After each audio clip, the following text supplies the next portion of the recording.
En esta lección se presentan las anualidades. A pesar del nombre, son situaciones donde ocurre una serie de pagos periódicos, no necesariamente anuales. Después de una brevísima introducción a las diferentes posibilidades de clasificación de las mismas, se muestran ejemplos donde los cálculos necesarios pueden llevarse a cabo utilizando una sola fórmula, sin importar el tipo de anualidad de que se trate. Si no recuerdas el material sobre tasas nominales, repasa la lección 16. Y si tampoco recuerdas lo referente a ecuaciones de valor, entonces revisa nuevamente la lección 17. Espero que recuerdes lo necesario sobre progresiones geométricas, material contenido en la lección anterior, la número 19. Hay diferentes criterios para clasificar los distintos tipos de anualidades, y aquí se mencionan solamente algunos. De acuerdo a la fecha en que se realizan los llamados pagos, anticipadas significa que se paga, entre comillas, al inicio de cada uno de los periodos, como en este ejemplo de 4 periodos. Vencidas, cuando el pago se realiza al final de cada periodo. Otra posibilidad de clasificación es, en este diagrama se muestra una inmediata, que también es vencida, y una diferida, ya que pasa más de un periodo antes de iniciar la serie de pagos. Una clasificación más, ciertas si se conoce cuándo es el inicio y el fin de la serie de pagos, y contingentes cuando no se conoce cuándo se inician o cuándo se terminan o ambos. Es el caso de las pensiones o el de ciertos tipos de seguros de vida. Como se mencionó al inicio, es importante recordar el material de lecciones anteriores, en particular las flechas que aparecen en los diagramas. Si una cantidad C aparece con una flecha a la derecha, significa que hay que multiplicar dicha cantidad por 1 más I elevado a la T, donde I es la tasa de interés aplicable y T es el tiempo que transcurre entre ambos puntos. Si la flecha va hacia la izquierda, entonces hay que multiplicar C por 1 más I elevado a la menos T.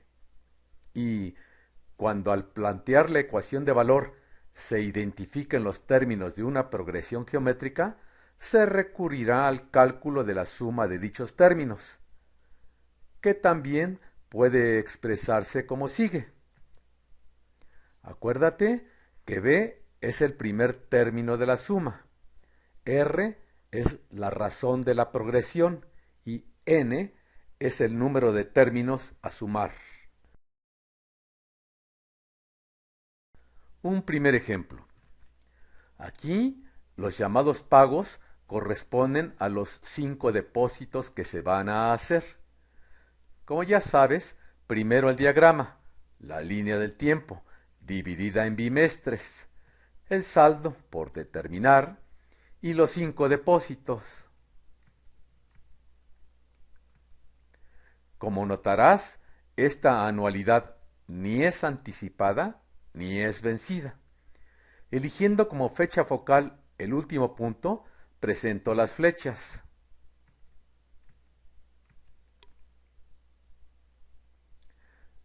Se evalúa lo de arriba, S, y lo de abajo. La tasa nominal proporcionada corresponde a una tasa efectiva de 2% bimestral, 0.12 dividido entre 6, e igualando.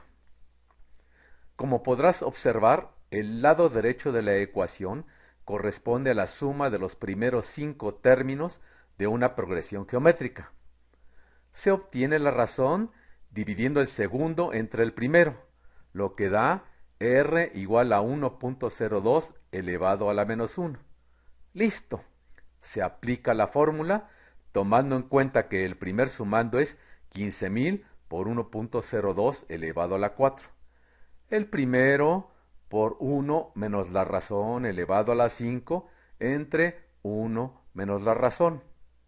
Haciendo los cálculos se obtiene S igual a 78.060.60. En este caso, era posible simplificar el cálculo si se invirtiera el orden de los sumandos, es decir, empezar por el 15.000 y terminar con 15.000 por 1.02 a la 4. Así. Ahora la razón es R igual a 1.02, pero el primer término es solamente 15.000. Aplicando la fórmula, se observa que es menos laborioso obtener el resultado, que naturalmente es el mismo. Un segundo ejemplo. Observa bien, la tasa que se utilizará en los cálculos es 0.18 entre 12, es decir, 0.015 mensual. Como aquí son 24 pagos, en el diagrama utilizaré guiones para significar que ahí están todos los demás. Cada tramo representa un mes.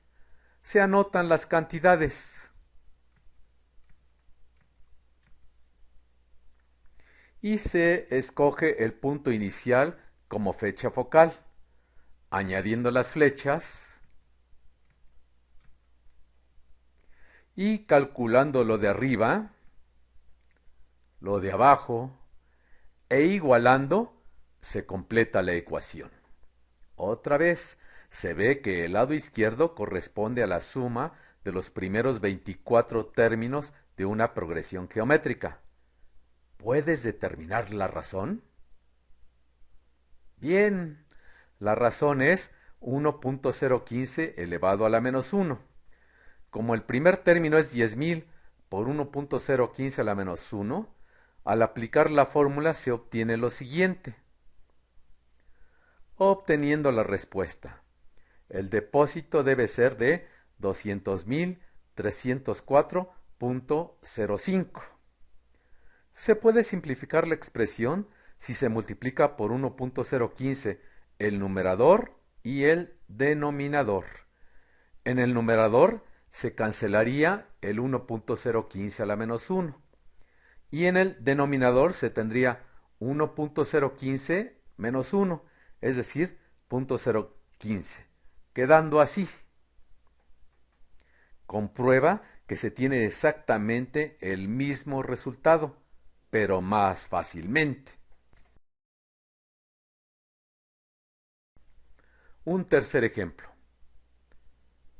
Primero, la línea del tiempo con divisiones mensuales y luego las cantidades.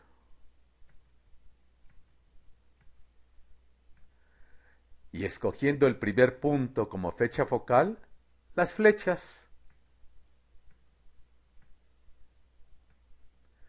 Evaluando lo de arriba, lo de abajo, e igualando, se obtiene la ecuación. ¿Puedes determinar la razón? Correcto. La razón es igual a 1.025 a la menos 1. Dado que el primer término es P por 1.025 a la menos 1, se aplica la fórmula, obteniendo lo siguiente. Haciendo cálculos y despejando P, se tiene P igual a 8.714.40. Es decir, hay que hacer 6 pagos mensuales de esta cantidad para pagar el equipo. ¿Podrías simplificar la expresión? Así es, multiplicando numerador y denominador por 1.025 nos da esta ecuación. Naturalmente, al despejar se obtiene el mismo resultado. Un último ejemplo. Dibujando la línea del tiempo con divisiones mensuales y las cantidades del problema, te darás cuenta que esta es una anualidad anticipada, en lo que difiere de los ejemplos 2 y 3, que correspondían a anualidades vencidas, pero se resolverá con la misma fórmula. Seleccionando el último punto como fecha focal, se dibujan las flechas y se plantea la ecuación. La razón, excelente. Razón igual a 1.005 elevado a la menos 1. Y con primer término d por 1.005 a la 12 se aplica la fórmula. Se hacen los cálculos y se despeja d, teniendo como respuesta d igual a 6.453.05, el importe de cada uno de los 12 depósitos necesarios para acumular 80.000 al final del año. Otra vez, cambiando el orden, cambia la razón. Y el cálculo se reduce un poco. Solamente un poco. En conclusión, se puede plantear y resolver un problema sin necesidad de conocer el tipo de anualidad. Solo se necesita plantear correctamente el diagrama. Las dos formulaciones son completamente equivalentes. Esta se puede transformar multiplicando numerador y denominador por menos 1, obteniendo la siguiente. Y finalmente, a veces es útil invertir el orden de los sumandos en la ecuación de valor, con el fin de simplificar los cálculos. Hasta la próxima.